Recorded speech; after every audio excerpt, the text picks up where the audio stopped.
আসসালামু আলাইকুম রহমতুল্লাহ। প্রিয় দেশবাসী, আপনাদের সামনে উপস্থিত হয়েছি গাজীপুর এক মসজিদের ইমাম মাওলানা রহিসউদ্দিন সাহেব। উনি গেল 2 দিন আগে হত্যার শিকার হয়েছে। প্রিয় দেশবাসী, উনি একজন মসজিদের ইমাম ছিলেন। গাজীপুর যেই জায়গার ভিতরে উনি ইমামতি করছেন, ওই এলাকার মানুষ যেই অভিযোগ দিয়া, যেই অভিযোগের ষড়যন্ত্রের জালে ফাঁসাইয়া ওনাকে মারছে, এর ভিতরে একটি অভিযোগ হচ্ছে যে উনি বিগত 2 মাস আগে উনি ছোট বাচ্চাদেরকে বলাৎকার করেছে। এই অভিযোগ তারা দিচ্ছেন।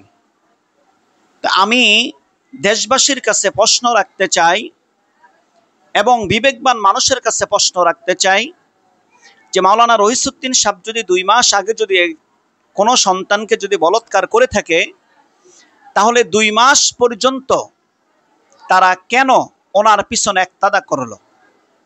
এবং কথাটা ক্লিয়ারলি ওনারা বলতে চায় যে এই যে 2 মাস আগে বলাৎকার করার পরে ওনারা জানছে, জানার পরে এরপরে ওনারা হুজুরকে নাকি জিজ্ঞাসা করছে, হুজুর স্বীকার হয়েছে, স্বীকার হওয়ার পরে হুজুর নাকি ক্ষমা চাইছে, তারা ক্ষমা করে দিচ্ছে।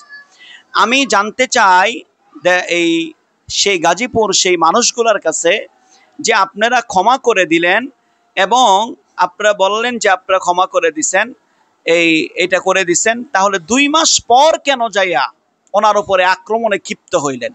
এলে এক। দ্বিতীয়ত, আপনারা বলতেছেন যে উনি বলাৎকার করছে, বলাৎকার করার পরে কি ওনার পিছনে কি একতাদা করা যায়? ওনার পিছনে কি নামাজ পড়া যায়? তাহলে আপনারা 2 মাস পর্যন্ত নামাজ পড়ে এবং একতাদা করে, এতে করে প্রমাণিত হয় যে উনি বলাৎকারের সাথে কোনো জড়িত নাই। যদি জড়িত থাকতো তাহলে কিছু মানুষ হলো বলতো যে না, ওনাকে 1 সেকেন্ড আর আমরা ওনার পিছনে একতাদা করতে চাই না, উনি যতই ক্ষমা চাক, যা কিছু করুক। তার কারণ বিগত আমরা দেখেছি যারাই এর সাথে জড়িত হয়েছে বা তারাই হয়তো চাকরি থেকে বরখাস্ত হয়েছে, আর না হলে পুলিশের আইনি প্রক্রিয়ায় তাদেরকে দেওয়া হয়েছে, বাট তারা কোথায়ই থাকতে পারে নাই। তাহলে আপনারা কেন রাখলেন? তার মানে বুঝায় যে সে বলাৎকারের সাথে জড়িত ছিল না। এই দ্বিতীয়ত আরেকটি অভিযোগ তারা তুলতে চায় যে উনি মদের সাথে জড়িত ছিল। উনি এই কলেজের এক ছেলেকে ওনার বাসায় ওনার সাথে ঘুমাইতে যাওয়ার পর ওনাকে মদ খাওয়াইছে।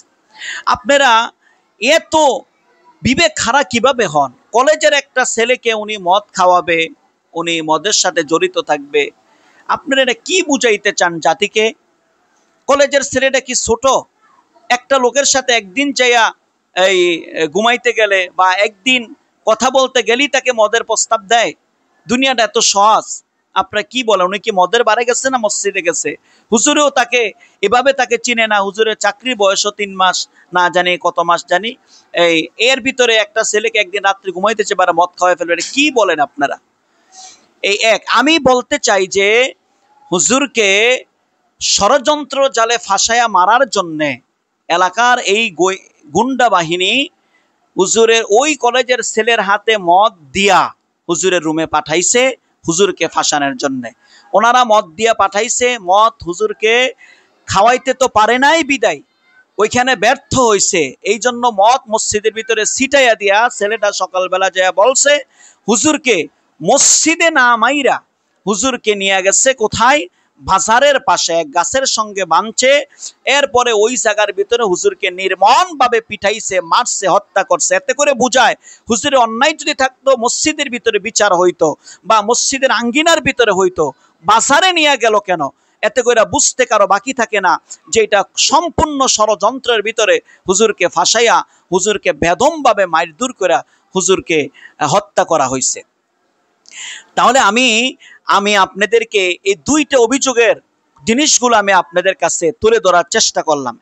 এরপরে আপনাদের কাছে আমি আইন শৃঙ্খলা বাহিনীর কাছে এবং জাতির বিবেকবান মানুষের কাছে প্রশ্ন রাখতে চাই। এই যে একটি লোক অন্যায় করার পরে তার অন্যায় এর অভিযোগ মানে অপবাদ দেওয়ার পরে তার যতক্ষণ পর্যন্ত অন্যায় প্রমাণিত না হয়, এতক্ষণ পর্যন্ত কি কেউ আইন হাতে তুলে নিতে পারে?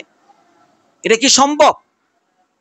তাহলে বোঝা যায় যে তারা দেশের ভিতরে তারা আরেকটি সরকার, তারা ডক্টর ইউনূস সরকারের আইন মানে না, দেশের আইন তারা মানে না, তারা আরেকটি আইন বানাইতে চায়, যে তারা গাজীপুরের ওই জাতীয় ওই মানুষগুলো আইন বানাইতে চায়। কেউ যদি কোনো অন্যায়ের সাথে জড়িত হয়, তারা গুন্ডা বাহিনী আছে 8 জন 10 জন 4 জন, এই গুন্ডা বাহিনীরা যাইব, যে ওনারা নিজের আইন হাতে তুলে ওনারা নিজেরা বিচার করবে। এটা বুঝাইতে চায়। তারা কি আরেকটি সরকার দেশের ভিতরে? কি বলতে চায়, কি বুঝাইতে চায়? এরপরে এমন কি অন্যায় করে ফেললো যে গাছের সঙ্গে একটি আলেমে, একজন আলেমকে বানতে হবে? এমন কি অন্যায় করে ফেললো যে তার জুতার গলা, জুতার মালা তার গলায় দিতে হবে বাজারের পাশে? তাহলে কি বুঝায়? এটা নিঃসন্দেহে এটা পরিকল্পিত হত্যা, নিঃসন্দেহে একটা পরিকল্পিত এটা অপমান, নিঃসন্দেহে এটা পরিকল্পিত একটি ষড়যন্ত্র। এরপরে তাকে গাছের সঙ্গে বেদমভাবে মাইরদুর, জুতার মালা গড়াইয়া তার পাঞ্জাবি ছিঁড়ে তার উপরে এভাবে রক্তাক্ত করে এরপরে তারাই আবার পুলিশকে আনে। পুলিশ এসে কি করলো? পুলিশ এসে হুজুরের বিরুদ্ধে উনি নির্যাতন হলো, উনি রক্তাক্ত হলো, উনি আহত হইল, আবার ওনার বিরুদ্ধে আবার কি করলো? তারা মামলা নিল। যাই হোক, গাড়িটা নেওয়ার সময় আমার সবচেয়ে মাইন্ডে যেটা লাগছে যে উনি পুলিশের পোশাক পরিধান করা, উনি বলল যে ভিকটিম বলল যে আমি একটু পানি খাবো, ওনার মুখের কাছ থেকে পানিটা দিয়া আবার নিয়ে আসে, পানি ওনার মুখে একটি ফোঁটা না দিয়া সামনের থেকে পানিটা বোতলটা আবার টান দিয়ে নিয়ে আসে। এটা কেমন জালিমের জগৎ! এটা উনি কত বড় জালিম ওই পুলিশ! উনি কিসের আইন, উনি কিসের জনগণের বন্ধু? উনি না জনগণের টাকা খায়, উনি না জনগণের টাকা দিয়া ওনার না বেতন চলে। পুলিশ না বলে জনগণের বন্ধু, তাহলে উনি কিসের বন্ধুত্বের পরিচয় দিল? যেই পুলিশ মুখের থেকে পানি কেড়ে নিয়ে যায়, সেই পুলিশ যে মুখের সামনেতে বাতের থালা কেড়ে নিবে না, এর কোনো কি গ্যারান্টি আছে? কোনো গ্যারান্টি নাই। আমি সব পুলিশকে বলছি না, এরকম এই নিকৃষ্ট পুলিশ যারা, এরকম নির্মমতা পুলিশ যারা, এই পুলিশদেরকেও আমি বলতে চাই যে পরিচিত করে এই পুলিশদেরকেও বিচারের আওতায় আনা উচিত। যে ওনার কোন বিবেকের মাধ্যমে যিনি যত পাপী হোক না কেন, পানি, আল্লাহর দেওয়া পানি ওনার মুখের কাছ থেকে কেড়ে নেওয়া হয়? এটা উনি কেমন মানবতা, এটা কেমন দেশ, এটা কেমন বিবেক? এই দেশের একজন পুলিশের বিবেক যদি এরকম হয়, তাহলে সাধারণ জনগণের বিবেক কি হবে? আমি ওই গাজীপুরের ওই সমাজের বিবেকবান মানুষকে আমি বলতে চাই, এই বিবেকবান মানুষ, তোমরা তো আল্লাহর কাছে একদিন যাবা। তোমরা ওনার এই পরিচিত মানে ওনার এই প্রমাণিত না হওয়া পর্যন্ত কেমনে করে তোমরা আইন হাতের ভিতরে তুলে নিলা? আর দ্বিতীয়ত, যদি সে অপরাধী হয়, অপরাধীর জন্য দেশে আইন আছে, আপনারা আইনের হাতে আপনারা তুলে দিতেন, তারা দেখতো ডিএনএ টেস্ট করে যে আসলেই কি উনি এই বলাৎকারের সাথে জড়িত কিনা। এরপরে আপনাদের সমাজ থেকে যত প্রকার বিচার হইতো, আপনারা ওই অভিযোগগুলো দিতেন, তার সঠিক বিচার আপনারা চাইতেন, আমরাও আপনাদের পাশে থাকতাম যে না, এরকম আলেমের জন্য আমাদের আলেম সমাজের বদনাম, আপনিও আপনাদের পাশে থাকতো। কিন্তু আপনারা আলেমকে ষড়যন্ত্র করে মারবেন। এই আলেমদের কি বাবা মা কি দুনিয়াত নাই? এই আলেমরা কি এতই মূল্যহীন হয়ে গেছে যেখানে সেখানে আলেমরা মারি খায়, যেখানে সেখানে আলেমদেরকে অপমান অপদস্থ করে? কি হয়েছে দেশটার ভিতরে? আলেমরা আর কতদিন? আমি সমস্ত আলেমদেরকে আমি দৃষ্টি আকর্ষণ করে বলবো, ভাই তোমরা নিজেরা কাদা সরাসরি আর করিও না। দেখছো আজকে মাওলানা রহিসউদ্দিন সাহেবকে আজকে বেদমভাবে পিটে হত্যা করছে, কালকে তোমাকে করবে, পরশুদিন তাকে করবে, ওই মামুনুল হক সাহেবকে করবে, এরে করবে, ওরে করবে, বিভিন্ন অপবাদ দিয়া তাদেরকে আজকে দেশের থেকে বিতাড়িত করবে। আমলিক পিরিয়ডে হযরত মাওলানা আল্লামা মামুনুল হক সাহেবকে এমন অপবাদ দিয়ে ওনার স্ত্রী নিয়ে গেছে, এবং ওনার স্ত্রীকে খারাপ অপবাদ দিয়া ওনার এইভাবে মামুনুল হক সাহেব অপমান অপদস্থ করলেন। এমনি করে বহুত আলেমদেরকে জায়গায় জায়গায় নির্যাতন করেন। আমি শানে সাহাবা বাংলাদেশ ইমাম ও খতিব ফাউন্ডেশনের সেই চেয়ারম্যান সাহেব মুফতি শামীম মজুমদার সাহেবকে ধন্যবাদ জানাই যে উনি এখানে গেছেন, কথা বলছেন এবং তাদের হিংস্র আচরণগুলো দেখছেন, যে তারা কিভাবে হিংস্র মতো আলেম ওলামাদের প্রতি তারা ক্ষিপ্ত। এতে করেই বুঝায় ওনার সাথে যে আচরণ তারা দেখাইছে, এতে করে আমরা নিশ্চিত হতে পারি এই যে এই আচরণ যে তারা দেখাইছে, তারা বলৎকার করছে, তারা বিভিন্নভাবে মুখে লাগামহীন কথাবার্তা বলে এবং তারা যেভাবে তাদের মেজাজ দেখায়, এতে করে আমরা বুঝতে পারি এই যে হুজুরকে পরিকল্পিতভাবেই তারা হত্যা করছে, তাদের আচরণে এইটাই প্রমাণিত হয়। আর সর্বশেষ কথা আমি আপনাদের জাতির সামনে তুলে ধরতে চাই, এই যে সমস্ত জাতিরাই সোচ্চার থাকেন, আলেম ওলামা সোচ্চার থাকেন। আজকে ওনাকে, কালকে আমাকে, কালকে ওনাকে, এভাবেই দেশের ভিতরে তারা বিশৃঙ্খলা সৃষ্টি করবে। পুলিশের যিনি আইনজীবী, যিনি পুলিশের মহাপরিচালক, উনি বলছেন যে না, এটা তো মানবতাহীন, এটা কি করে হয়?